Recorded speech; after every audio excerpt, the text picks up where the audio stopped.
Desde hace una década, le dejó noche de insomnio ante los constantes acontecimientos de violencia. Comida sin saborear. Lapsus en los que actuaba sin medir los riesgos.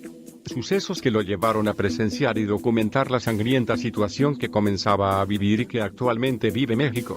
Me tocaron temas muy difíciles. Cubrí la masacre de Allende y luego investigué el tema a profundidad. La masacre de Allende es lo peor que le ha sucedido a este país. Oí los testimonios de víctimas y para esto tenía casi 10 años cubriendo San Fernando, Tamaulipas. Los secuestros, cosas terribles, y pensaba que estaba un poco racionalizando, un poco ingenuo a la crisis de toda esta situación, dijo en entrevista con Animal Político, en el marco de la presentación oficial de su libro, Las guerras ocultas del narco. Castillo argumentó que la situación de cómo se ha vivido esta violencia en la provincia no se entiende ni se ve la dimensión desde la Ciudad de México, donde escribir una nota, para un reportero local, puede ser causa de que lo maten y no estoy exagerando. La investigación Las guerras ocultas del narco es una investigación periodística que se recoge a partir de los testimonios de los capos del narcotráfico que han testificado en juicios de las Cortes de Texas. Acontecimientos en los que el periodista estuvo presente. Se trata de juicios donde los capos del Cártel del Golfo y los Zetas testifican a favor de la fiscalía. En el libro son estos capos los que cuentan la historia, cómo operaron, cómo se dividieron, cómo tocaban la droga, cómo la pasaban, qué autoridades en los Estados Unidos corrompen la frontera para cruzar la droga, dijo Zedillo. Además de estos testimonios judiciales, el libro cuenta con los documentos de Wikileaks y la revisión de cientos de archivos de la Secretaría de Defensa Nacional, Sedena, con documentación de declaraciones ministeriales, pero teniendo como fondo también que yo cubrí todo eso. La narcocultura. De acuerdo con el autor, en la década de los 80 nadie se hubiera imaginado que México estaría sumido en una ola de violencia avasalladora e incontrolable. El país tenía una relación de reconocimiento, de pacificación, había pobreza, corrupción, pero nada comparado con que íbamos a tener 31,000 muertos por mes. Si alguien hace 30 años te habría dicho que México iba a estar así, nadie le habría creído.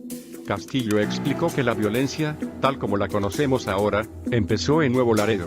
Fue en 2004 que el narcotráfico se transformó en un fenómeno social, es decir, el narcotráfico venía operando durante muchos años como un asunto muy pequeño y, a partir de 2004, esto se transformó y se convirtió en un fenómeno social que explotó con una violencia inusitada.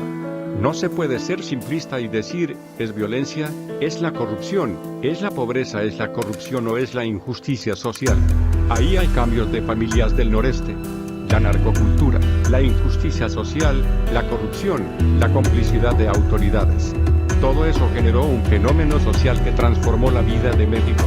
Amenazas y crisis. Cubrir temas de narcotráfico y delincuencia organizada en uno de los países más violentos para ejercer el periodismo como lo es México deja amenazas de muerte y sentimientos encontrados al estar frente a un victimario, como quien entre risas burlonas narra cómo descuartizó a una familia entera. Siempre tienes amenazas de muerte, tienes riesgos y creo que los colegas de Ciudad de México han exagerado esos riesgos. Sí hay muchos riesgos, sí hay amenazas, yo tuve amenazas donde fueron a romper la tubería de mi casa, cuando escribí un artículo sobre las pandillas y el narcotráfico y entendí el mensaje. Me retiré 3 meses escribiendo cosas más simples. Zedillo agregó, los capos nunca perduran, siempre se caen. Una de las cosas que más les preocupaba a los cárteles es que no estuvieras escribiendo para la contra, por eso es muy importante si el editor nos cambiaba y daba una interpretación de que a los Zetas digan que a ese reportero le estaban pagando para publicar contra nosotros, entonces cada nota tiene que ir bien reflexionada y pensada de cómo la iban a leer ellos, esto es para bajar el riesgo y, si en Ciudad de México, un editor le mete mano me está poniendo en riesgo. Juan Alberto Zedillo nació en Ciudad de México y radicó en Monterrey, Nuevo León. Tiene estudios en historia por la Universidad de Nuevo León. Ha dedicado 20 años de carrera periodística en cubrir temas de crimen organizado. Los medios para los que ha escrito son Revista Expansión, El Financiero y Proceso. Tiene escritos otros 3 libros que hacen referencia a archivos desclasificados de Estados Unidos.